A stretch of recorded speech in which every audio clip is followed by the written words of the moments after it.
Good morning to all of you.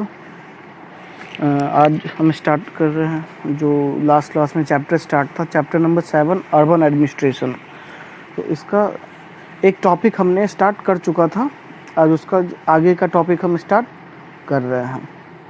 Page number 224 पे जो topic है ऑर्गेनाइजेशन ऑफ ए कॉरपोरेशन, यहाँ से स्टार्ट कर रहे हैं।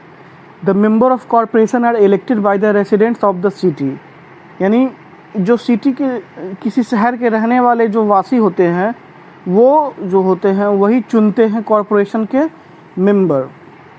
वोट में इलेक्शन होता है और उस इलेक्शन में पार्टिसिपेट उस शहर के रहने वाले लोग करते हैं और अपने मनचाहे कैंडिडेट को वोट करके जिताते हैं। The corporation area is divided into several wards for the purpose of election. Corporation area जो है छोटे छोटे बहुत सारे वार्ड्स में डिवाइडेड रहते हैं इलेक्शन के पर्पस के लिए, और प्रत्येक वार्ड से एक मेंबर खड़ा होता है, वो चुन के आता है। Any person who has reach the age of 18 years and above can vote in the corporation election, यानी कोई भी व्यक्ति जो 18 वर्ष या 18 वर्ष से अधिक हो वो वोट कर सकता है, लेकिन वो वहाँ का निवासी होना चाहिए। A councillor must have attend the minimum age of 25 years, और काउंसलर जो बनते हैं उनकी मिनिमम एज, न्यूनतम एज कितनी होनी चाहिए, तो 25 साल। In some cities the ward councillor elect some member called alderman, और कुछ सिटीज़ में वार्ड काउंसलर जो हैं वो मतलब वो अपने ही मेंबर में से चुनते हैं, जिसको क्या बोलते हैं, अल्डरमैन बोलते हैं। They are known for their expertise in certain field and for integrity, और ये जो अल्डरमैन होते हैं वो कौन होते हैं, वो अपने फील्ड में एक्सपर्टाइज होते हैं, उनको बहुत सारा एक्सपीरियंस होता है, तो उनको उसी के आधार पे उनको चुनते हैं।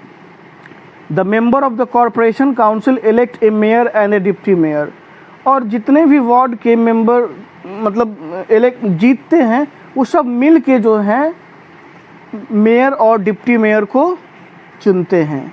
The mayor presides over the meeting of the council, he is aided in his work by municipal commissioner, the chief engineer, medical officer etc. In this absence, in the absence of the mayor, his duties are performed by the deputy mayor. देखिए, जो member of corporation council होते हैं वो mayor और deputy mayor को चुनते हैं।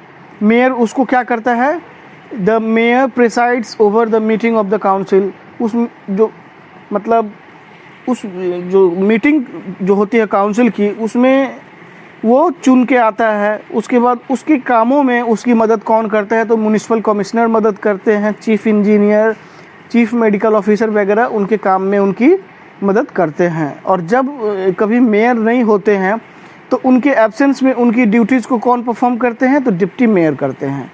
There are other office bearers who also constitute the permanent staff of the corporation, और उसी ऑफिस में कुछ जो स्टाफ होते हैं कॉरपोरेशन के वो परमानेंट होते हैं, जो गवर्नमेंट के द्वारा चुन के आते हैं। दीज आर एग्जीक्यूटिव ऑफिसर, वो ये कौन होते हैं, तो एग्जीक्यूटिव ऑफिसर होते हैं, सेक्रेटरी होते हैं, हेल्थ ऑफिसर होते हैं, सैनिटरी इंस्पेक्टर होते हैं, म्यूनिसिपल इंजीनियर होते हैं, ओवरसीज ऑक्ट्राइज सुपरिटेंडेंट एंड इंस्पेक्टर, ये सब होते हैं।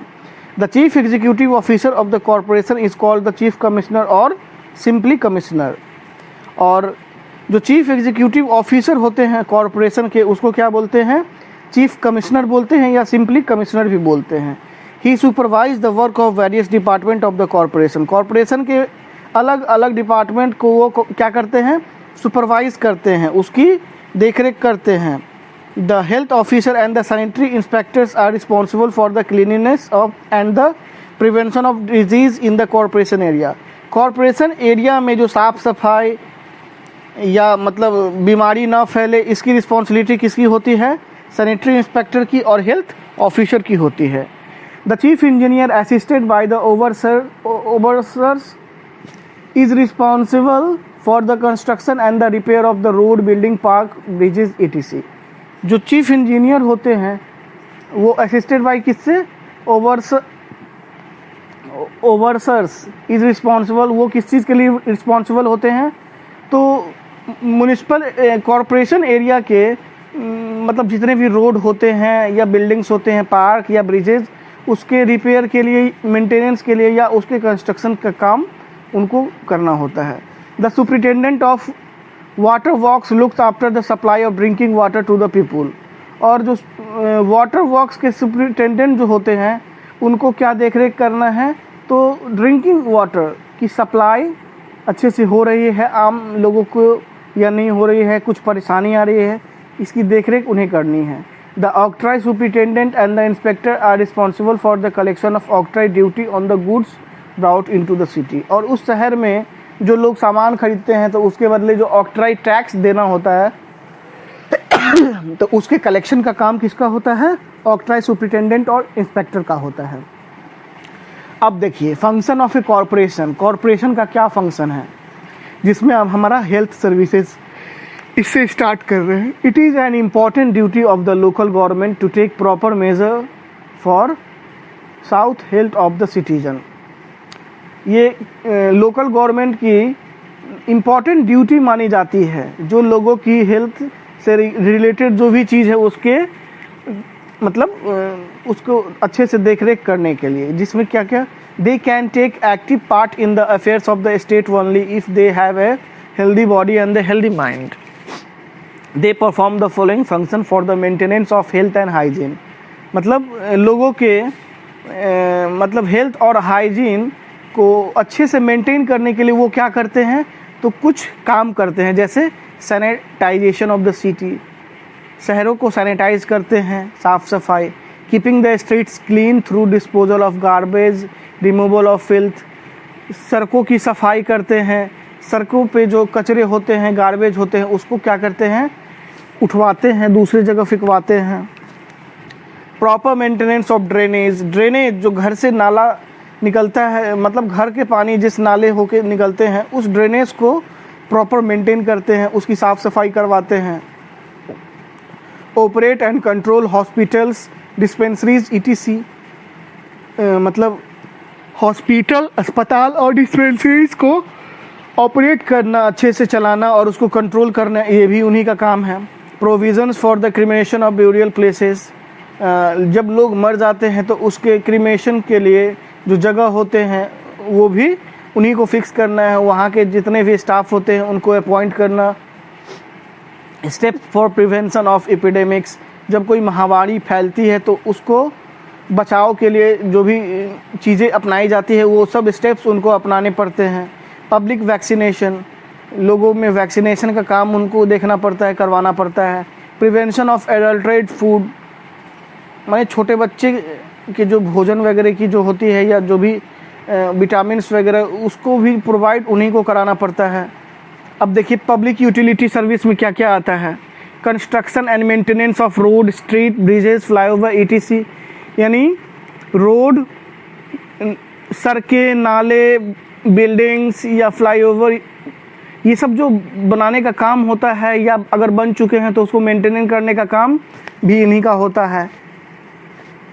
Plantation of trees on road, road के किनारे किनारे पौधों के लगाने का काम भी इनका होता है। Fire fighting services, fire stations भी इन्हीं के अंडर आते हैं। कहीं आग लग गई तो वो बुझाने का काम भी इन्हीं का होता है। स्ट्रीट लाइटनिंग, रात के समय अंधेरे में सड़कें सुनसान अंधेरे ना हो जाए इसी के लिए लाइटनिंग का काम भी इन्हीं का होता है। Buildings and maintenance of people, garden, parks ETC। Building हो गए या maintenance of public garden, park वगैरह जो होते हैं उसकी मेंटेनेंस करने का काम भी इन्हीं का होता है। Registration of birth and death, लोग जन्म लेते हैं या मरते हैं तो उसके जो रजिस्ट्रेशन होते हैं उसके पंजीकरण करने का काम इनका ही होता है। Provision of water and electricity, अच्छे से मतलब लोगों को पानी मिल रही है या नहीं मिल रही है, बिजली मिल रही है या नहीं मिल रही है, ये सब देखने का काम उन्हीं का होता है। Maintenance of libraries and reading rooms, जो रीडिंग रूम्स होते हैं या लाइब्रेरी होते हैं उसके मेंटेनेंस का काम या जिम्मा इन्हीं का होता है, कॉरपोरेशन वाले का। इस्टेब्लिशिंग जूज, म्यूजियम ETC, अपने लोगों के लिए म्यूजियम खोलना या जो लोकल लेवल पे जो जूज होते हैं उनको इस्टेब्लिशिंग, उनका निर्माण करवाने का काम भी इन्हीं का होता है। Maintenance of night shelters, orphanage, old age homes ETC, यानी नाइट शेल्टर्स, यानी जिनका अपना कोई परिवार ना हो उनके लिए जो अनाथालय होते हैं, या बूढ़े लोग जहाँ रहते हैं ओल्ड एज होम्स, उन जगहों का मेंटेन करने का काम इन्हीं का होता है। Construction and maintenance of public toilets and convenience, यानी पब्लिक टॉयलेट्स वगैरह जो होते हैं उसका कंस्ट्रक्शन कराने का काम या उसका मेंटेनेंस कराने का काम भी इन्हीं लोगों का होता है। अब देखिए एजुकेशन फंक्शन, एजुकेशनल फंक्शन में जितने भी स्कूल वगैरह आते हैं उस स्कूल में टीचर अपॉइंट करना, स्कूल के बिल्डिंग्स वगैरह का निर्माण करवाना, ये सब काम म्युनिसिपल कॉरपोरेशन वाले का ही होता है। देखिए the local bodies open and operate primary and middle school, यानी लोकल बॉडीज जो होते हैं वो प्राइमरी स्कूल और मिडिल स्कूल जो होते हैं उसको ऑपरेट करने का जिम्मा होता है। We have more than 100 MCD and NDMC primary schools in Delhi. पूरे दिल्ली में आप देखेंगे तो बहुत सारे MCD के स्कूल और NDMC के प्राइमरी स्कूल्स आपके देखने को मिल जाएंगे। These make a useful contribution by providing education to children who can not go to the costly schools. ऐसे परिवार के बच्चे जो मतलब गरीब हैं, जो अफोर्ड नहीं कर सकते हैं प्राइवेट स्कूल के फीस को, तो उन बच्चों के लिए ये MCD के स्कूल या NDMC के जो प्राइमरी स्कूल्स होते हैं वो उनको एजुकेशन प्रोवाइड करवाते हैं। Adult education centres, library, reading rooms ETC are also open to spread literacy among common people. जो एडल्ट लोग होते हैं उनके लिए कॉमन लाइब्रेरीज हो गए या रीडिंग रूम्स हो गए, वो भी उसका भी निर्माण कराया जाता है, जिससे क्या हो तो मतलब कॉमन पीपुल जो होते हैं उसमें जो लिटरेसी है एमॉन्ग स्प्रेड लिटरेसी, उनमें शिक्षा जो है उनको प्रोवाइड कराई जाती है। अब देखिए सोर्सेज ऑफ इनकम, उनकी इनकम क्या होती है, कहाँ से वो इतने खर्च करते हैं। The corporation need a large amount of fund to discharge various function, यानी ये जितने भी फंक्शन चलाने के लिए बहुत बड़े अमाउंट की आवश्यकता पड़ती है, और वो कहाँ से आता है। The chief source of income are क्या है, grants in aid from the concentrated state governments. State government जो ग्रांट करती है वो मतलब पैसे जो देती है, एक वो इनकम हो गया। Rent from municipal properties, land, park zone, market fairs, rent houses ETC। Rent आता है कहाँ से, तो म्यूनिसिपल कॉरपोरेशन की जो प्रॉपर्टीज़ होती हैं वहाँ से, उनके ज़मीन या पार्किंग जोन से आता है, या उनका मार्केट होता है, मेले होते हैं या रेस्ट हाउसेस, उनको भाड़े पे देके उस रेंट से उनकी मतलब क्या होता है वो इनकम हुआ। Taxes on water, electricity, houses ETC, जो टैक्स लगाते हैं घरों पे या बिजली में या पानी में, वो टैक्स जो होते हैं वो भी इनका इनकम है।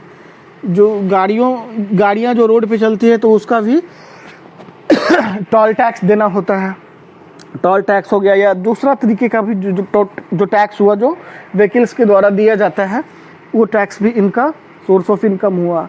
Taxes on road, bridges, ferries ETC।